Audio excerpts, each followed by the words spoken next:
25th, November 26th, for you guys hearing this on Stream the Day Later, episode 153 of the Chasing Points podcast. We are back. There's a lot that's happened musically. Harrison is still reeling from Mike Tyson losing. We are going to talk about football, and we should just directly dive into it right after I ask Sam and Sam only how he's doing.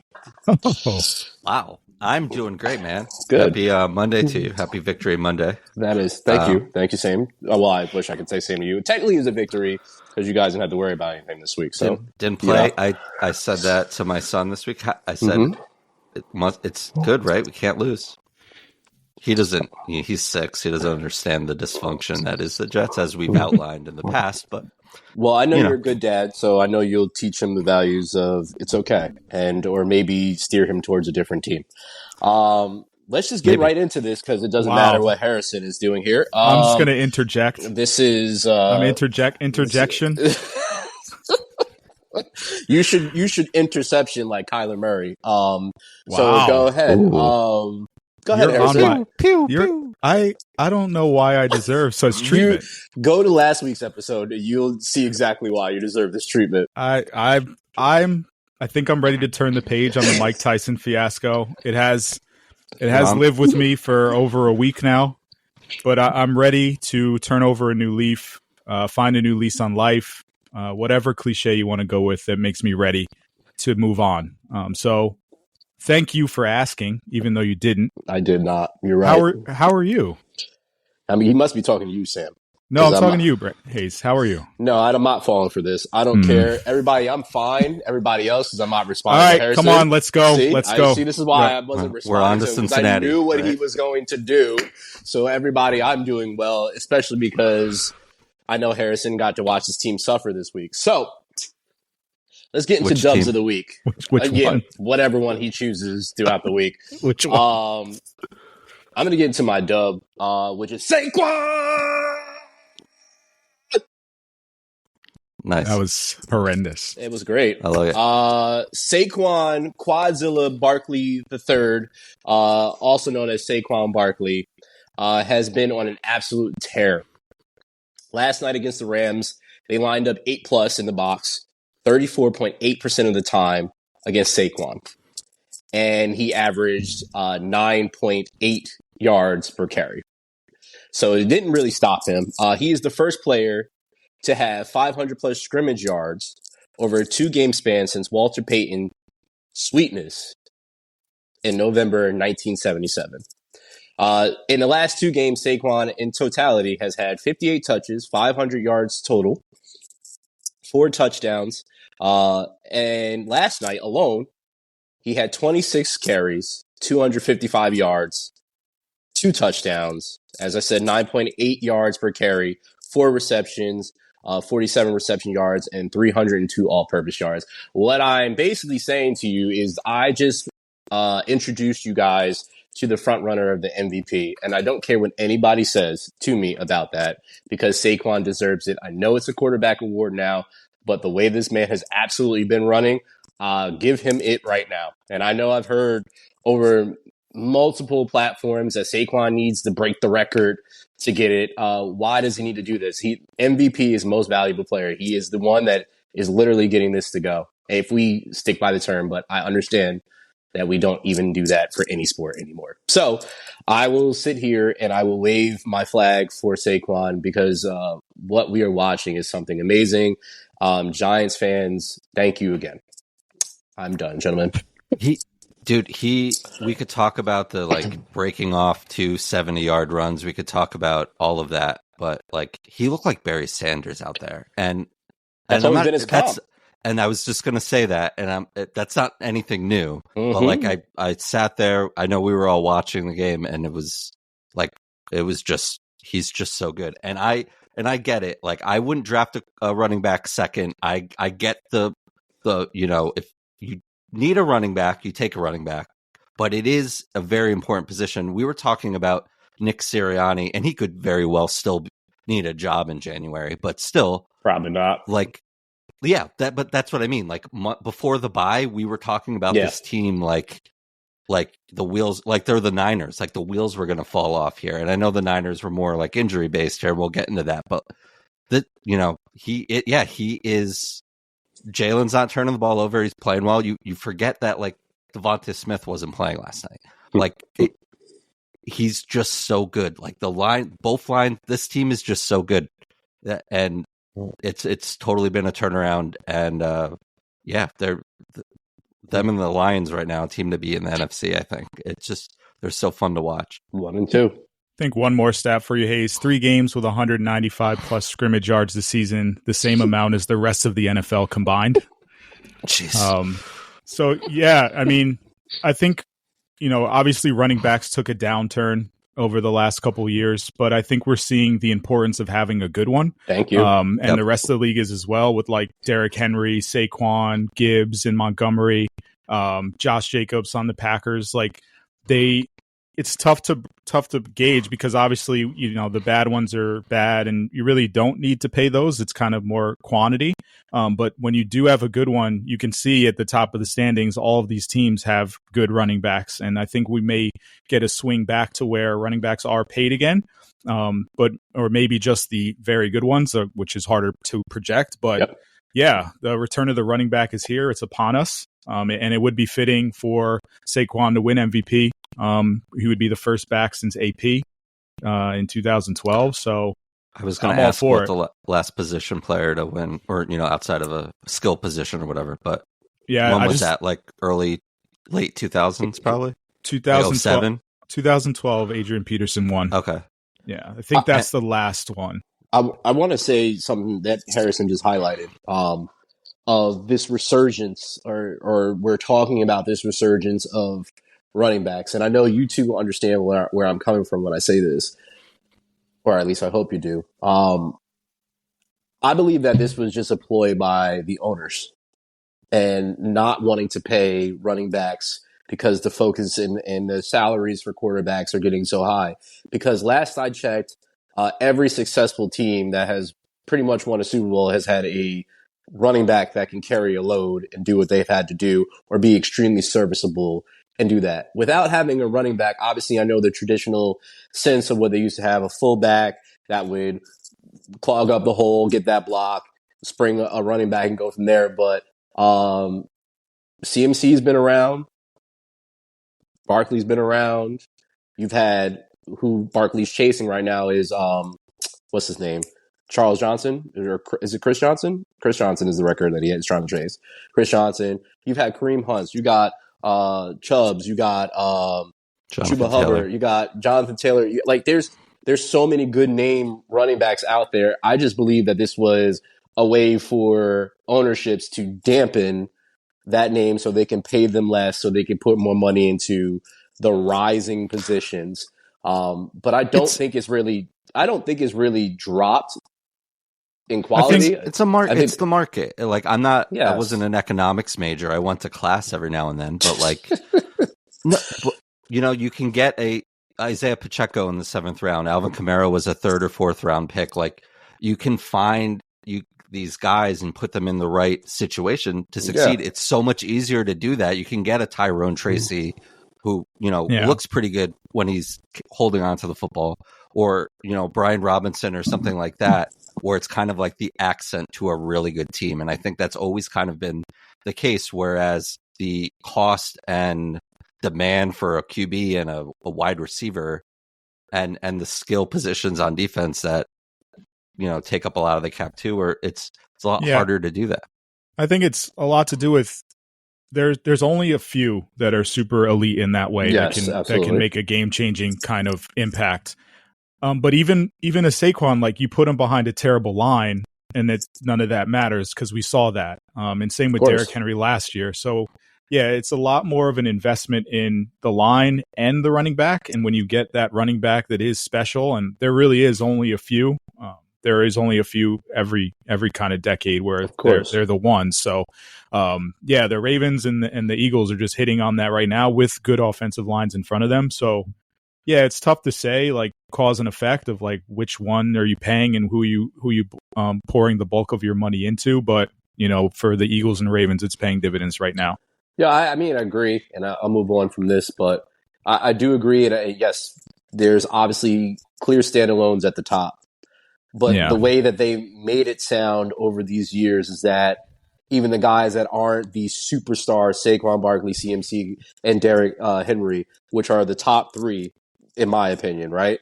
That everybody else was just like, nope, not it, which doesn't really make sense to me. It never really did make sense to me. And to Sam's point, you can find an Isaiah Pacheco, and then when you find a guy like that, then when he emerges and he becomes a star, then you don't want to pay him and say we don't invest that money in. But if you see what's happening with the Chiefs right now, which I'll talk about more soon, without him, this offense has looked very different from what it's been looking like. So I just think it's always been a key factor. It will always be a key factor in football, as it always has been. I just feel that the owners were just trying to diminish the role, and that's all I'm really saying here. Yeah, why pay more for something that there's no demand to pay more for? So, it's that. And they said this on the broadcast last night. The Eagles' last 6 games here, only 2 road games. Whereas you have the Lions going to be on the road a lot. And there's some tough games in there. I mean, they're at Baltimore this week. Yep. They're going to be in Washington. And they're going to be, they got the Steelers at home too. But they have They're home with the Steelers, Panthers, Cowboys, and Giants. And there's a couple tough games in there, and there's good teams in there. But that's a nice way to end your season, especially on being at home too. So if they can beat the Ravens and Steelers, I think they're going to shut a lot of people up. Yeah, totally. Because this was the first hard game of the stretch, was playing the Rams, and people talking about how the Rams, Puka Nacua and Coop were going to run all over everybody, and we saw how that happened. Guantanamo Bay. Harrison, you have the Broncos and Bo Nix. I do. It's going to be kind of a backhanded dub, because I do think they're a little bit of fool's gold, but they are winning, and they are at 7-5 and in a playoff spot right now. So they're the last team in as of this moment, with 2 games lead on the Dolphins. So, I mean, 2 wins in a row, solid against Vegas yesterday. It took them a little bit, won it in the fourth quarter, beat the hell out of Atlanta, lost to Kansas City, lost to Baltimore, expected, beat Carolina, and beat the Saints when they were in complete turmoil. So 4 wins of their last 6, all 4 probably should be wins for that defense, which is really impressive. But Bo Nix has definitely taken a turn for the better. Right there, we debated a little bit before the show of is he rookie of the year yet with Jaden Daniels? He's right there. He's crept right up on Jaden Daniels, and why not him? They have a really easy schedule coming out too. So they have Cleveland next, then the Colts, and then a tough game against the Chargers, and then the Bengals, and then they finish with Kansas City. So if they can get to 10 wins, they should be a playoff team. But I don't trust them that much quite yet, even though Cortland Sutton has emerged as who we thought he would be. But no running game. No running game at all. Haven't had a rusher over 100 yards this year. Haven't even had a rusher over. They don't value a running back. No, and I just don't see that playing well in January. But as of now, they are winning, and they're beating the teams they're supposed to beat. Nick Bonito, who had the game-sealing strip sack, became the first Bronco player to have 10 sacks in the season since Von Miller. So that's fun. So and it's only shout out to the Broncos, but also cautious. Yeah, I mean they're playing well, right? It's all working despite some of they're not perfect. There's not a team in the NFL that's perfect, and I'm not saying that the Broncos. I'm not inflating the Broncos anymore here, but they're surprising. They're playing well. They're doing what they're supposed to do. Yep. So that's great. Speaking of, go ahead. I wish Harrison would have said cautious when he was talking about the Commanders and was so high on them earlier this year, but we'll get to that too. I do love your Bo Nix pick. Pat myself on the back as I did in pre-production, but I do think the Broncos are going to be a wild card playoff team, and but what Harrison said is, being that they don't have a running game, that's going to definitely impact them in January area. So we'll see. Sam, you have the Waterbirds. I picked the Waterbirds. they faced off against the Redbirds, and not the baseball team in Missouri. Yeah, so big win for the Seattle Seahawks over Harrison's Cardinals. Very sad. 16-6, I think. Just that defense has showed up. Mike McDonald's pretty good at scheming up defenses. Had a good run in Baltimore, and team played well. It's a tough offense to figure out. Kyler and shut Marvin Harrison down and whatnot, but it's a hard place to play. Even though Geno threw, I think it was his third straight game with a red zone interception, so that's not what you want there. But he's playing good football too, and this division's really close, and it's going to be really tough for all of these teams down the stretch here. But just a big win for Seattle. I still think I align with like earlier in the year where it was like, yeah, they're probably more like pretenders in that Broncos realm that we were just talking about. But anything can happen. They're playing good football. They're beating good teams, and that's what you want. So dub for the Waterbirds. Sorry, Harrison. Sam, all I have to say, that was a phenomenal pick. That's all I have to say. Phenomenal pick. Thanks, man. Division's still up for grabs. That's the only reason he asked me how I was doing. I'm sure of it. Sure of it. Yeah, absolutely. Get a rematch in 2 weeks, so we'll see. Yeah. Hope the Redbirds get their water rings. Malik Neighbors is my last dub of the week, and some are probably sitting here confused because he's on the Giants team that are absolutely going nowhere. He did nothing offensively yesterday, but it's what he did post-game that I am highlighting. Now, normally I don't like when players speak out against their team, but I love what this young man said, because as a rookie, to stand out there and not fear any repercussion and say that your team is soft AF, I'm very, very happy about that. This young man is super talented. I believe that he is going to be one of the top wide receivers in this league when he gets a quarterback that can throw him the ball, which he went on to say when somebody asked him, do you think DJ was the issue? He said, the quarterback's not the issue. DJ's gone, and it's still the same thing. And they said, what do you think it is? He said, I don't know. Go ask Dable. When asked why he wasn't getting the ball until the fourth quarter when it didn't matter, he said, I don't know. Go ask Dable. Which Brian Dable has responded, and you can read that on your own. But this young man is way too talented and the best player on their team to not get a look until the fourth quarter is absolutely asinine to me. So I respect him so much for sticking up for himself. Yes, I know a lot of people are going to say he's going to be a little bit of a diva, but I like this kid, so I don't really mind. He should have said, "Go ask Joe," because that's true. because my boy, like, that's true. This team is trying to lose on purpose. They like, are. Duh. Yeah. That is very true. Putting DeVito in over Locke, like, yeah, we know it's not the quarterback. This is the plan. Mm-hmm. But Daniel Jones is not, I don't think, an NFL quarterback, but he is the best quarterback on that. The best quarterback on that team. He was a safety. He was a safety in practice. He's probably the best safety on that team too.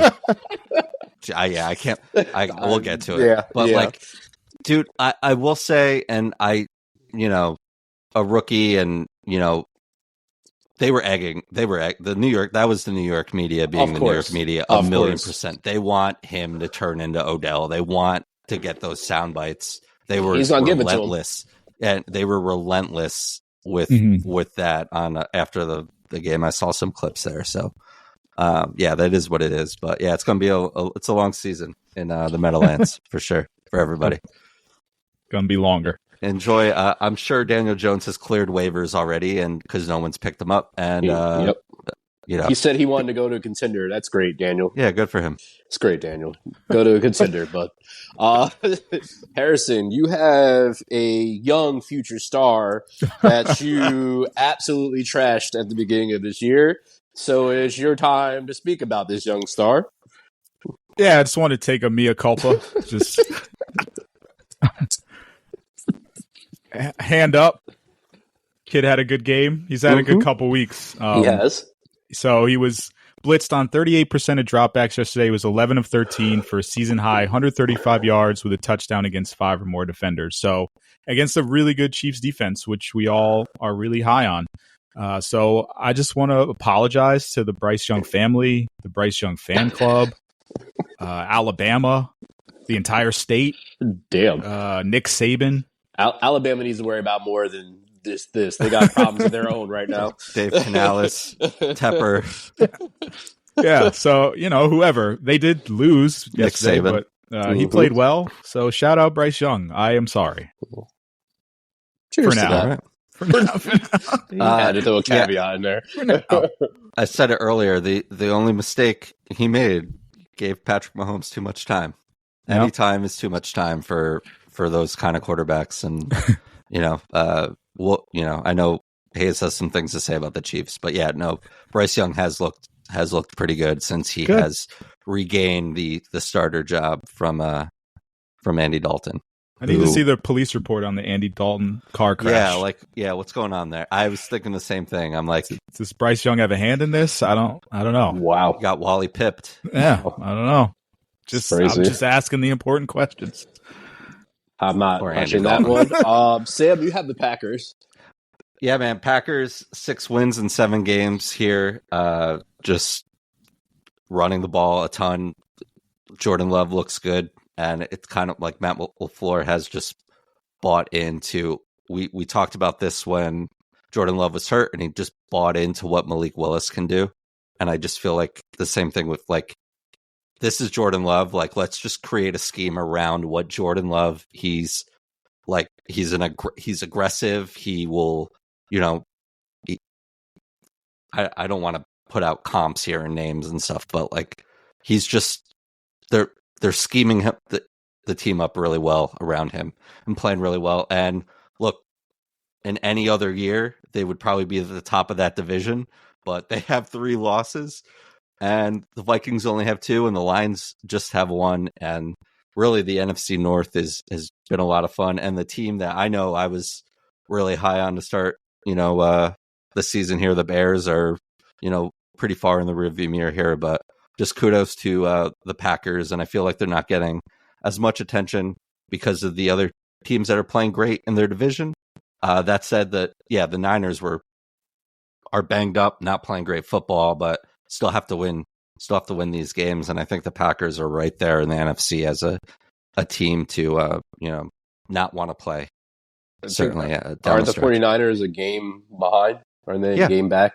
Yeah, I mean they're under 500. Yeah, at Thanksgiving. That's but they're right there. Just because, again, we talked about it a little bit ago. The NFC West is gonna, and Harris has been saying this all season. They're a team's gonna come out of there with 8 or 9 wins. Yep, make the playoffs. So yeah, go Pack, go.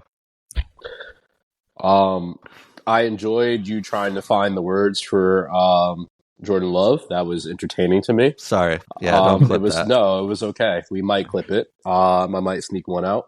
No, the Packers look good, especially for a team. I know some of their players went after 49ers were saying that they didn't have their quarterback, and they said we didn't have our quarterback for 3 games. So we don't want to hear it, and we still went out and did what we had to do, which I'm on board for that. I'm also on board for all slander when it comes to the 49ers, so I'm with that. Jordan Love is from the school of gunslinger. He will throw you into a game, and he can throw you out of a game. But I think his aggressive play and Fleur being behind him and scheming him up, I think that this is a good combo together. I'm just curious to see what they're going to do. But as you said, they're in arguably the toughest division in the NFL right now. So good luck. Good luck. I think yesterday was Jordan Love's first game without a pick in 11 games. So there you go. Yeah, definitely, I mean, it's definitely gunslinging it. But no, they're a good team all the way around. Josh Jacobs 3 TDs, they're 6 right now in the NFC playoff bracket, and it'll be cool to see basically 3 NFC North teams get in, because they should pick up some more wins on the way out and hold on to that spot. And I really like this receiving core too. I know Romeo Dobbs, I think he's in the concussion protocol, but Jaden Reed and Christian Watson and Wicks, and it's just it's a fun team. And LaFleur said at the beginning of the season, we don't have a number 1 receiver. Mm-hmm. They kind of don't, but they, especially Reed, and I think any one of them at any given time can take over a game and get hot. Especially we've seen that with these guys throughout the last couple of years too. So they're just fun to watch. Before we move on, shout out to Sam Darnold because he's playing like a giant. And Sam, that's who you have as an L. Ooh. Well, Sam Darnold, he won, right? That's Harrison. So that's something the Giants didn't do.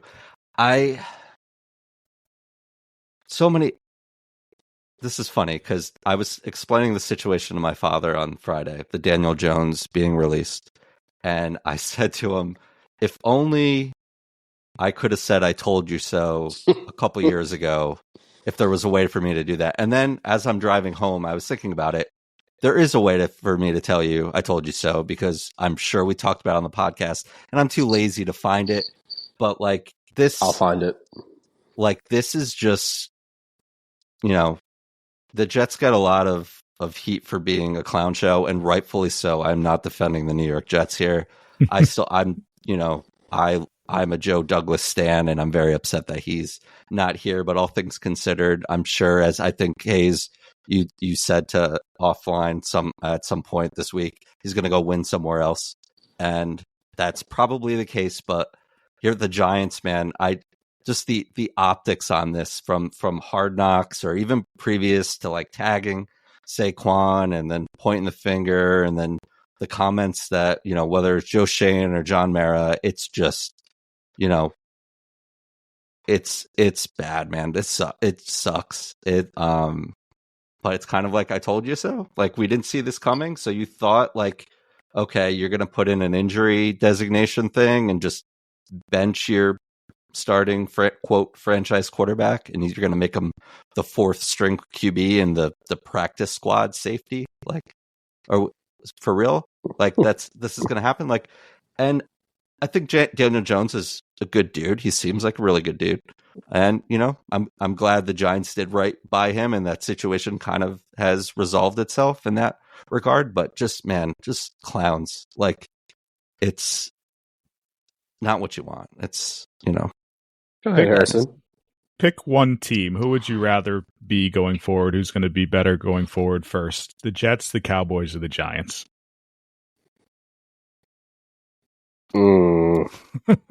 I can't pick one. I don't know. I don't know. All three. I would say all. I don't know. Does Daboll and Joe Shane lose their jobs? I don't think so. I don't think they're losing their jobs.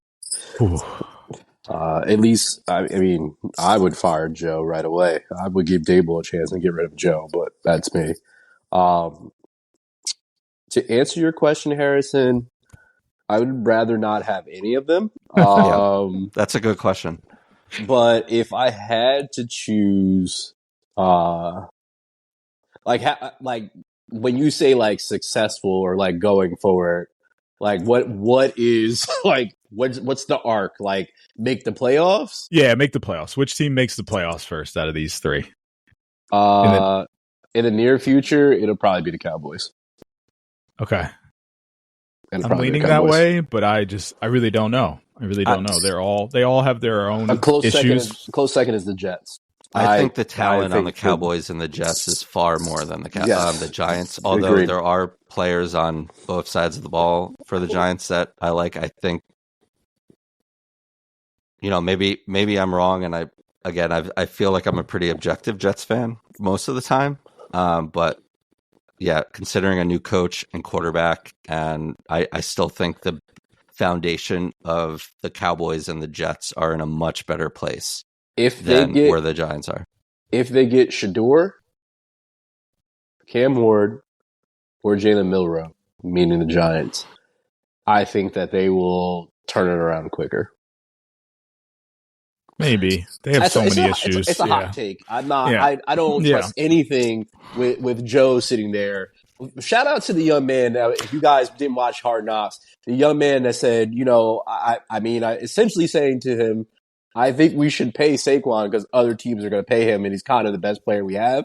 Whoever he is, I need to find his name because he was the only one that was kind of like, yeah, I think we should probably pay him and keep him. But I think the issue, because I've gone back and forth and had this conversation with people over and over again, and people have highlighted the point and said what Joe Shane has done in this situation was they needed to do it because they weren't going to pay. If they paid Saquon all this money, they were still going to be in the same position that they are in currently. Yes, but if they didn't choose Daniel Jones first and they paid Saquon earlier, they could have probably moved off of him and got somebody potentially serviceable and gone somewhere else from there. They didn't pick up Daniel Jones' fifth-year option when Daboll and Shane came to town. Like, they declined the option. Made sense. Prove it. He won a playoff game. Big deal. You take what, the pedigree that Brian Daboll has and what he did in Buffalo, and he's worked with, whoever, and like, okay, maybe I can fix this. And that is the danger of not having your guy, like not drafting your guy, not doing all that. And again, it was a market kind of situation. Either you pay this dude 45 million and he's your quarterback, or you start over. And they could have been in a position where they traded up or tried to get one of these quarterbacks in April or May, but I'll defend the Giants there. It's just more so, they made a bad decision in retrospect, but I don't know. You pay Saquon, you pay Jones, and you're in the same position now, and you're just the Cowboys with no flexibility at all, and you don't have neighbors. So it's just a lot of revisionist history, and they made a mistake. It was a pretty bad one. But the rest of the team has so many holes that those two weren't going to fix, no matter how good or bad Daniel Jones is, and no matter how good Saquon is. So, shout out to Joe Shane's son for also being like, pick Jaden Daniels. Yeah, take Jaden Daniels. Yeah. Give his son the position. Harrison,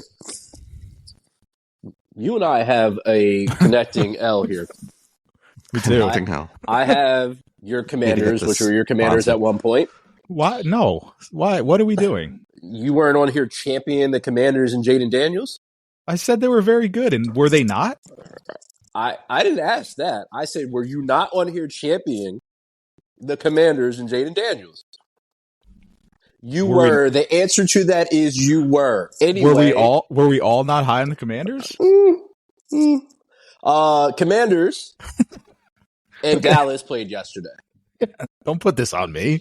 I am putting this on you because you choose your teams, what you go from there. This is always on me. This is always on you. I thought we had the Caleb versus Jaden argument, and I was on and you Caleb. were Caleb, and I was on Jaden, and Jaden's still further ahead of Caleb right now, but we'll get to that. Is he? Is he right now? Yes. We just talked about who's winning Rookie of the Year, and he's still ahead Caleb right now. Looks pretty good since... Caleb's been great lately. Yeah, since the OC was fired. Yeah. I mean, he has, but it's still Jaden, but we'll see. Anyway, stop interrupting me. Commanders in Dallas yesterday. I did not watch a bulk of the game, but I watched when it mattered the most, which was the fourth quarter, which was probably one of the most interesting fourth quarters I've ever seen in my life, and probably one of the worst at the same time. The Commanders, since facing legitimate teams, have essentially choked. Jaden has looked like a rookie. The team in totality has not looked great. Their defense has always been kind of the weaker spot of the team, and that has been highlighted over the past few games. But what was definitely highlighted was special teams in this game, and on either side. So, Harrison, if you would like to chime in and speak from the Dallas perspective so we can combine this nonsense together. I just wanted to go with kind of the clown show that this whole fourth quarter was. I mean, 41 total points in the fourth. I had it on this the side screen, and every second I saw just someone else score and some kind of crazy flip, and then the kicker misses at the end. It was just madness going on. So yes, you really did not need to watch any of the beginning of that game. Did not at all. Because if you just turn on the fourth quarter and just see just chaos, absolute chaos that entire fourth quarter. That's all I had for them. Yeah, it was not great. It was not great. I don't know if you did see, either of you, but Des Bryant was in a executive booth with Jay-Z and Mike Rubin, and he trolled them. What a power group! They let Des into the stadium. Yeah, they did. There was half the suite was Cowboys and the other half was like Commanders, and Jay was wearing like neutral stuff, even though I think he is a Cowboys fan technically. But yeah, Des, he trolls them after, and he got flipped off by said Michael Rubin. But very, very interesting. Check that out when you can. But I wouldn't be celebrating that if I were him. I know some people have said that Mike McCarthy has got this team fighting.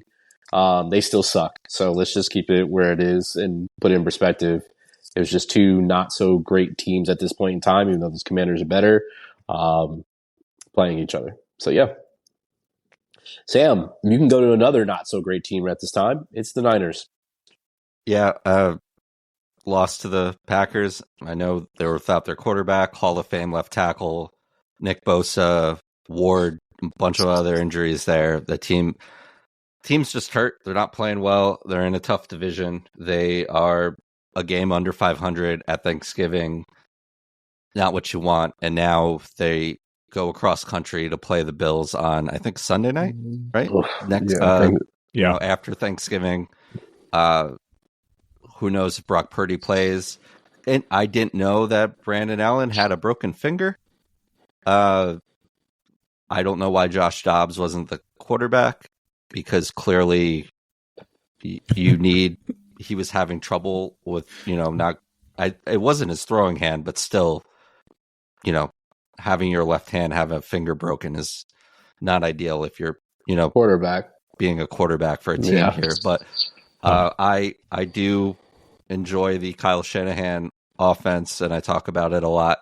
But I don't know if it's the Super Bowl hangover, just that people get hurt.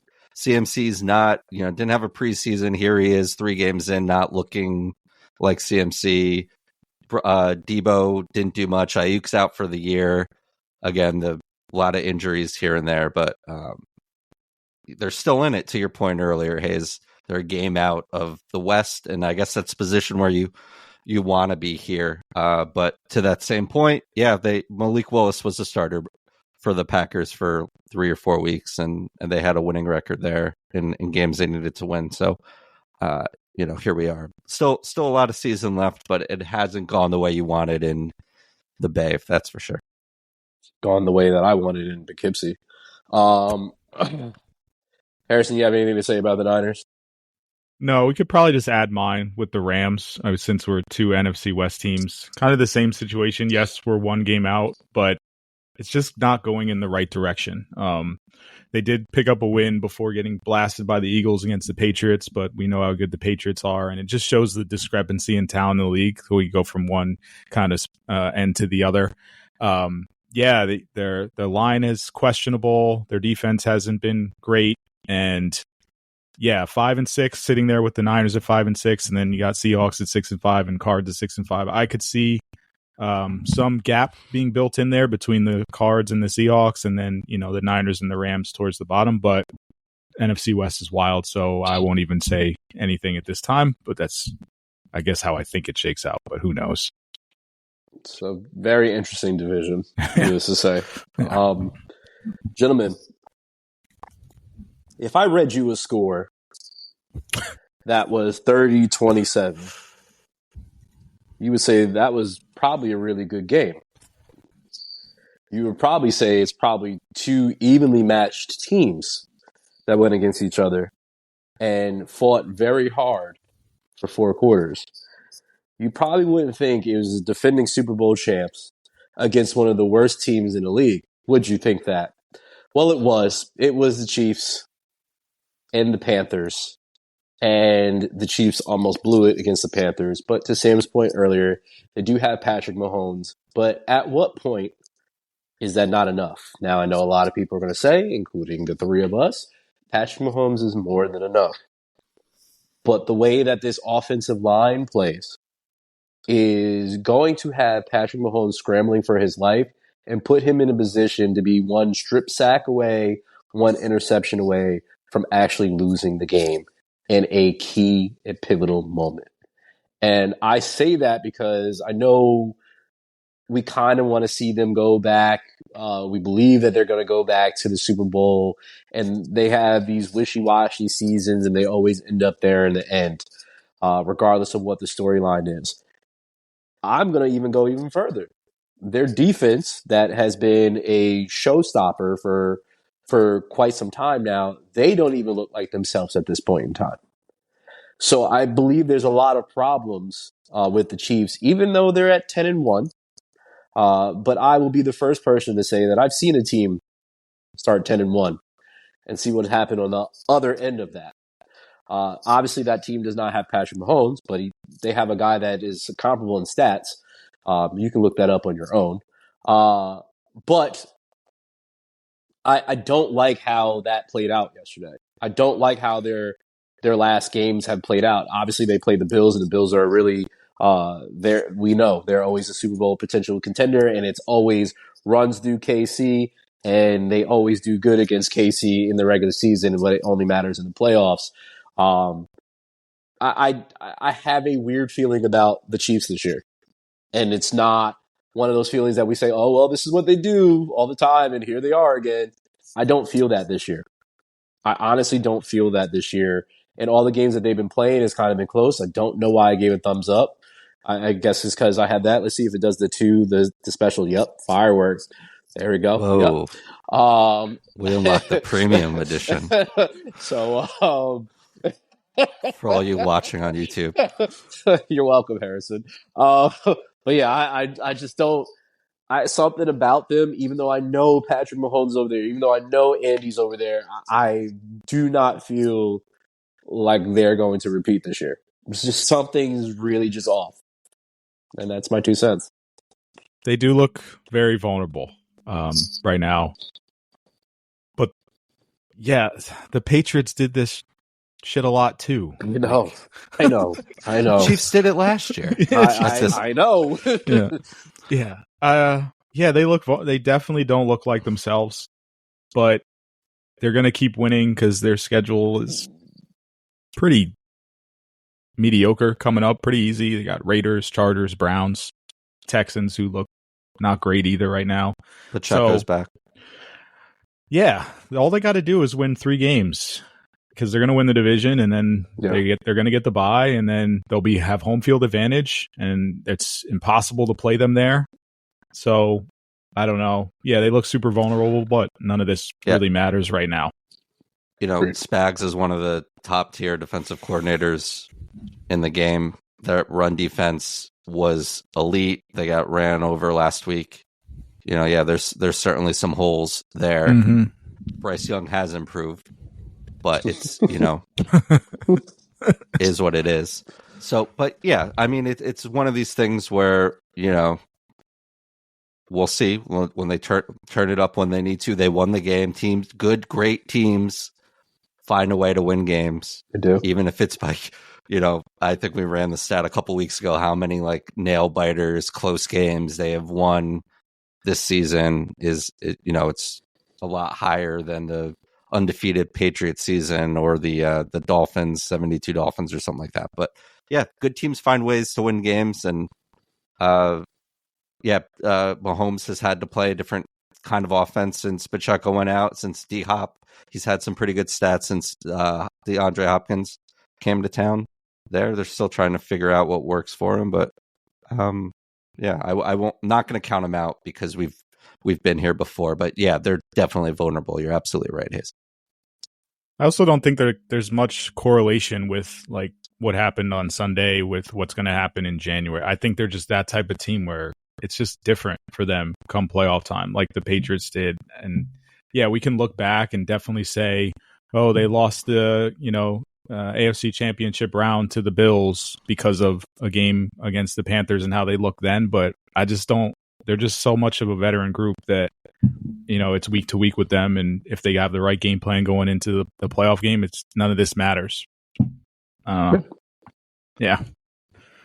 It'll be interesting to see. What won't be interesting this week is my power rankings because it's exactly the same as last week. So, again, Lions 1, Bills 2, Chiefs 3, Eagles 4, Steelers 5.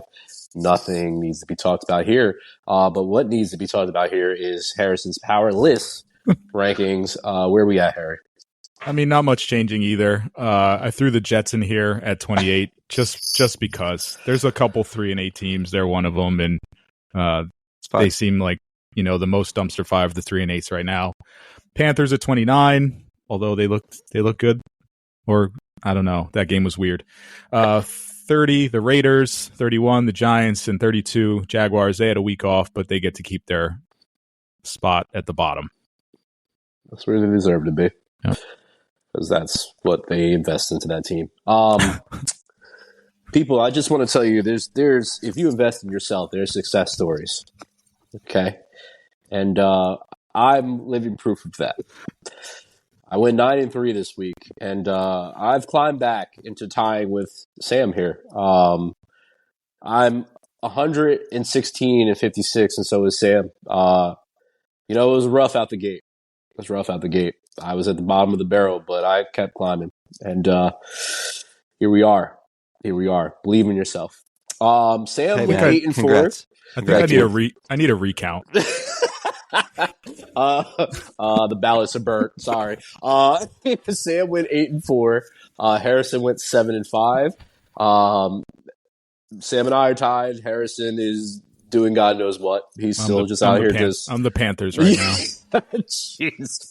Cracked triple digits, so good for you, man. He's in a world where he's literally 40 games over 500, and we're dogging him. It's so great. Ironically, Harrison is Bryce Young in this situation too. We got to pick against the spread next year. Maybe we should do that. That should be fun. There's no buys this week after 6 teams were off last week. We have Thanksgiving, so shout out to everybody. Happy Thanksgiving, early Thanksgiving to everybody, since we're doing this now, and happy short work week for most. If those are in retail, I pray for you for Black Friday, even though it's not that bad anymore, but it still is bad if you work in Woodbury Commons. The Bears at Lions, we all have the Lions. Giants at Cowboys. I know all three of us wish we did not have to pick this game, but we chose the Cowboys, and I'm sure somehow, some way we will be wrong. Dolphins at Packers. I'm surprised all three of us picked this because of the way the Dolphins have been playing, but the Packers are also hot. It's going to be like sub 30 degrees. Yeah. Oh, okay. There you go. There you go. Respect to I'm looking forward to killing the narratives. Good for you, Killer. Good for you. Yeah. I'm excited. But yeah, the Dolphins schedule and Tua in the cold. Yeah. Green Bay. The Dolphins have been running the ball a lot more and much better. But yeah, it's cold. It's too cold for those Dolphins. So the fish sticks will be losing this weekend because that's what they are, fish sticks, because it's coming right out of the freezer because they'll be frozen. Raiders at Chiefs. We all have Chiefs. Chargers at Falcons. We all have Chargers. Steelers at Bengals. This is the time of year that I guess we're all choosing the same thing. I just can't make up any ground here. I mean, you cannot. Steelers at Bengals. We all have Steelers. Texans at Jags. We all have Texans. I can see the Texans losing that for some godforsaken reason. They almost took an L this week for me, the Texans. They lost to the Titans. Same. They've lost games they should not. We've talked enough about it, but yeah. Well, according to Doug Peterson, during the bye week, he's made some moves that they haven't disclosed. Did he put his house on the market? What moves? I'm telling you right now, if Press Taylor is still his offensive coordinator, he's not serious. So there's that. To no surprise in this one, the Cardinals at Falcons. Sam and I both chose the Vikings. Sorry, and Harrison chose the Cardinals, which is not a surprise here. It's just a must win for my Redbirds. Okay, that's a must win. They have to. It's a must win. Yeah, it's okay. Sam Darnold light their ass up so I can do the UFC sign to Harrison and make it so much fun for myself. Colts at Patriots. We all have the Colts. Sam, did you just change? Did you have the Patriots? I didn't have anything. Okay, yeah. All right. Seahawks at Jets. We have 2 Waterbirds and Hawks. So the Seahawks. I know what that meant. I just wanted the people to know what it was. Seahawks. Oh, he put his seat in the letter. Yeah, Seahawks. The Waterbirds don't make much sense. I don't think Seahawks go in the water. Well, on this podcast they do. So just know that. I don't know what a Seahawk is. So here we are. I don't know what a Seahawk is. They probably swoop down and pick their shit up from the water. Go ahead. They like don't exist. Seagull? Actually, it's actually a thing. Oh, they're fictitious. Yeah, so like a seagull. They swoop down. Ospreys are also known as Seahawks, so they're really the Seattle Ospreys because Seahawks is not an actual bird. So the Ospreys are beating the Jets. Got it. Okay. Yeah. They're going to travel across the country on a holiday weekend, and their Jets are still going to lose. Yeah. It's the Geno Smith revenge game. Aaron Rodgers is going to be smoking peyote in the fucking desert somewhere. Just play Tyrod Taylor. They should. For the love of God. I mean, somebody wants to bench Aaron Rodgers. Can we talk about every beat writer in New York was going to take an L this week because the Woody Johnson mania? Like, stop quoting Woody Johnson and stop quoting letting this guy spin all of this stuff. I wanted to bench bench him. You're the owner. Be the meddling owner you are. It's the same thing with John Mara. I'm going to have trouble sleeping at night if Saquon's on a Giant. Then pay him. Yep. It's that easy. Just pay him. You're in charge. You write the checks. Thanks. One more beat writer. God bless them all. But stop with the Woody propaganda here. Stop. Sam, they're just carrying water. Sam, this energy that you just brought right there, I need you to bring this for the rest of the year. I'm just looking forward to Woody going back to London Europe? here. Yeah. And Chris could take the team over again. That'll be great. It's soon come. Titans there was a silver lining. That's it. It's coming. Titans at Commanders. The other Commanders. Bucks at Panthers. We all have Bucks. Rams at Saints. Both Sam and I have the Rams. Harrison, you have the Saints. They're hot right now. They're better. The new coach, good energy. Rams are going the other way. Weren't they on a bye last week, the Saints? Yeah, but they won 2 in a row before that. Okay. Plenty of time to prepare. Eagles at Ravens. Again, Harrison picks against the Eagles. This is hard. Hold on. I don't care, Sam. This is my time. Harrison, I don't ever want to hear you say 20 minutes to talk I about don't Saquon. care. Harrison, I don't ever want to hear you say on this goddamn podcast again that you're an Eagles fan because every week you picked against the Eagles and every week you pick the Cardinals. I don't want to hear you say a goddamn thing about the Eagles again because every single time matter of fact, keep picking against them because they keep winning and keep looking like a bozo. Do that. Can I say please. something? God I feel like it. I'm more of an Eagles fan than Harrison is. I don't know the last time Harrison said he was an Eagles fan. It's always you that says he's an Eagle. Because this is what he does. When the Cardinals are no longer existing and they're out of this and the Eagles are still in the playoff, Harrison is 100% going to come on here or text me and say, go Birds, or say, I've always been an Eagles fan. So I know how this goes. I know how this goes. What I'm doing, Hayes, is I'm rooting for you, my friend. Oh, my God. Stop lying to the people. Jeez. Yeah. Oh, you pandering to the crowd. You're a piece of... Does Lamar being 26-1 against NFC teams not matter to you? Nope, it does not. Okay. It does not. Fine. It does not. It's going to be a good game. Go Birds. Go Green Birds. Which bird? Okay. I think ravens exist. I'm pretty sure they're a real bird. But the actual saying is for the Eagles, so let's just keep it real here. 49ers at Bills. Shut up, Harrison. We all have the Bills. Monday Night Football. Browns at Broncos. We all have the Broncos. Very interesting. Jameis. Shout out to Jameis. Shout out to Jameis. Shout out to Jameis. Having the whole crew for Thursday Night Football do Snow Angels. Shout out to him, except for Tony Gonzalez because he was too cool for school to dive into the snow. Harrison, you have basketball. By the way, everybody, Harrison had us watch basketball last week, me specifically, and told me to watch the Cavs, and they lost that game. But they are 17-1.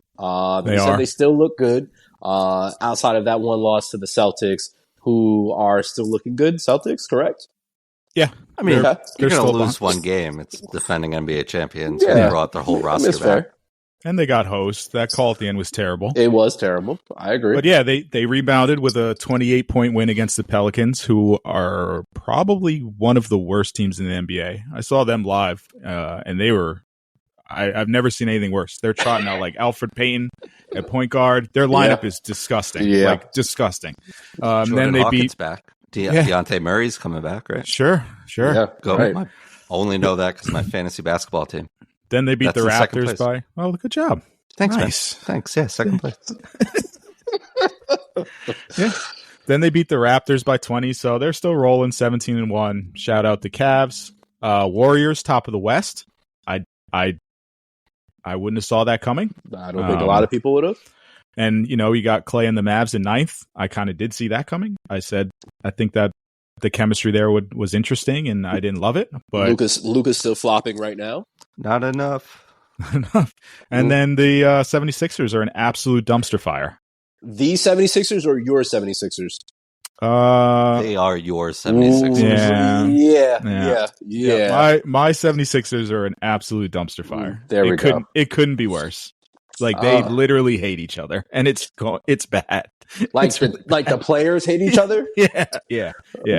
Because of the Joel Embiid, somebody snitched on Joel Embiid, and that. What Pretty happened much. there? Explain that to me, because I didn't dive into it. I saw it, but So they had a team meeting, probably like hour and a half, and one of the things said was Tyrese said to Joel Embiid, "You're always late for stuff. We need you to be better." And Joel said, "Okay, that's Good fine. for I you, take it on the take it on the chin." And then someone leaked it. Probably Paul George to get more podcast content, but who knows? So yeah, they're just not playing for one another. Nick Nurse looks despondent on the sideline. He's always pissed off, and it's just not good. And I don't know where they go other than just kind of ride with Tyrese Maxey and Jared McCain. Jared McCain is playing incredibly well. His mind, yeah. Yeah. But yeah, you just signed Embiid to a huge contract, and he looks completely injured. Like he's not healthy, and he needs to sit for the next 2 months. But they won't do that. So can we have a real conversation about Joel Embiid? Sure. I have questions for you. Okay. I know he's considered to be one of the best big men in the league. Obviously, he recently won an MVP. Yes. But he can never stay on the floor. He cannot. And since the process, which Ben Simmons was a part of, which Ben Simmons needs to be out of the league, since letting Ben Simmons go, it was supposed to be his team. Ben Simmons was the problem, and the Sixers still have not done anything. Is Correct. Joel Embiid the problem instead of being the process? I wouldn't say he's the problem. I just also wouldn't say he's the solution. Okay. I think you can win with him.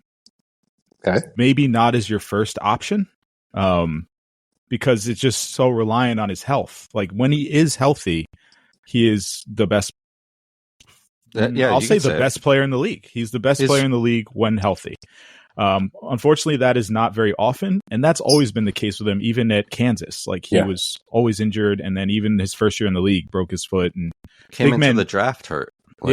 Exactly. And big men very rarely come back from foot injuries. So honestly, the career that he's had is already a marvel from what he's come from and what you could expect from a 7+ footer, 275-pound dude to be able to have the career that he's had. So when he says like stuff like I've given a lot to the city, he has. Like it's 12 years now. And that goes fast, and it goes downhill pretty fast too. So yeah, I'm concerned for him. I really love watching him play when he's not flopping around and when he's not injured. Like when he's injured, it's really hard to watch because he wears every emotion on his face. He does everything's on his sleeve. Like you can see it.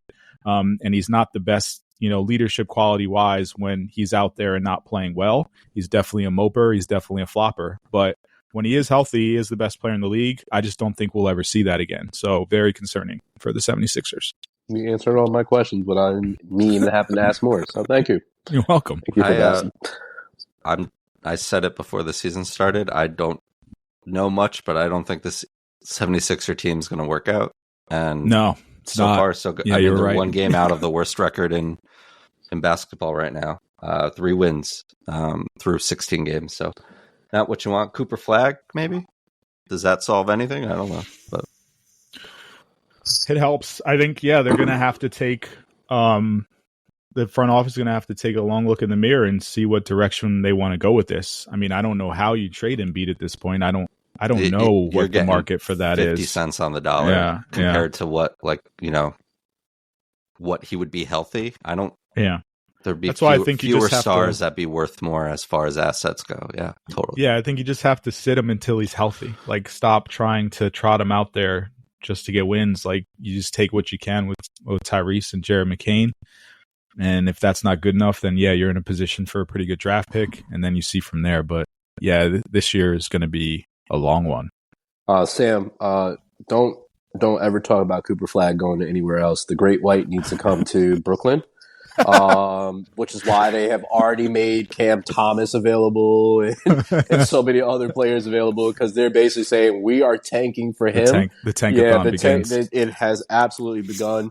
Which is really sad for me because Cam Thomas has absolutely been balling, and the fact that he's been tucked away on the bench for all these years through Kyrie, KD, James Harden, all of Ben Simmons. He's been sitting there, and he comes off the bench and he gets hot and he goes, and now he gets his opportunity to start, and he still is the highest scorer on the team and whatnot. Yes. Yeah, it's needless to say, I have not watched a full Brooklyn Nets game at all this year.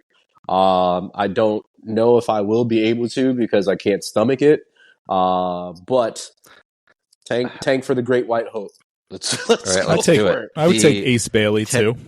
Yeah, Ace, right there from Rutgers, right? Let's do the 2025 NBA Draft Lottery Simulator, brought to you by Tankathon. Ready? Washington, Philly, New Orleans are the top three here. Ready? Sim Lottery. Up 12 spots to number one, the Dallas Mavericks. 76ers at 2, Pelicans 3, Raptors 4. Your Nets are 10th, down one spot. Right now, they're the next worst team in the league. So they need to tank more. So the Sixers have to be top 6 worst to keep their pick. Otherwise, if it's 7, it goes to the Thunder. So the rich just get richer. Man, Sam Presti is just the Thunder are running away with it. Man, Sam Presti is just that dude. If I don't see Thunder Cavs finals, I'll be disappointed. That'd be very interesting. Yeah. Very, very interesting. Just the fact that SGA was a throw-in in that trade. Crazy. It's insane. Yep. And the fact that we drafted we as a Knicks drafted Kevin Knox over SGA, I still. Yeah. Anyway, you think Kawhi, before we leave, you think Kawhi's kicking himself when he had SGA right on his team and he wanted him essentially just Paul George and knew that was going to be in a trade? It was like, whatever. I just want to know. Kawhi doesn't care. Kawhi doesn't, because Kawhi is just like Joel Embiid and he doesn't play either. So there's that too. Care. Yeah. But I do care. I do care about you, Sam, and I would like you to close this podcast out, good sir. Oh, that's so nice. Thank you so much. Yeah. Hey, 153 is in the books, and it is Thanksgiving week, and there's a lot to be thankful for. And I know we all have a lot to be thankful for, and we're thankful for you for listening to us for over an hour every week, but appreciate it. So have a happy Thanksgiving. Be safe. Don't get trampled for a TV. Just buy it online. It's for the best. Steer clear of vegan mac and cheese. Yeah, don't do that.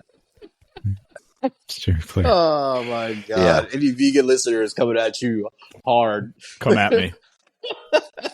Come at me. That's fair. I'll defend you on that. For Brandon and Harrison, I'm Sam. Thanks so much for listening, and happy Thanksgiving. Go Birds. Speaking of thankful, I'm thankful, number one, for Harrison's curls that I get to stare at on this podcast. Number two, I'm thankful for the meal that I'm going to have this week and absolutely pig out. I'm thankful that I get 2 Thanksgivings. And I'm saying that now to get a little more sentimental because I understand that there's people out there that do not even have the opportunity to have one or have an opportunity to see family. Or have a family to go to. For those, I'm thinking about you on this holiday, and know that people like myself, Sam Harrison, think about you guys as well. I'm speaking for them as well because I know they are kind-hearted individuals. just cherish what this is. I know what this holiday's founded on. I don't think about that, look past that, but I understand what it's morphed into, and I'm just very thankful that I've had an opportunity to sit on a podcast, talk sports with my friends, and to also just be able to think about other things and think outside of myself as well. So just want to say thank you to all that listen. Again, we are thankful from this podcast that you guys do listen to us. But now I'm just going to think about some stuff and peace out, y'all. I love y'all. Bye.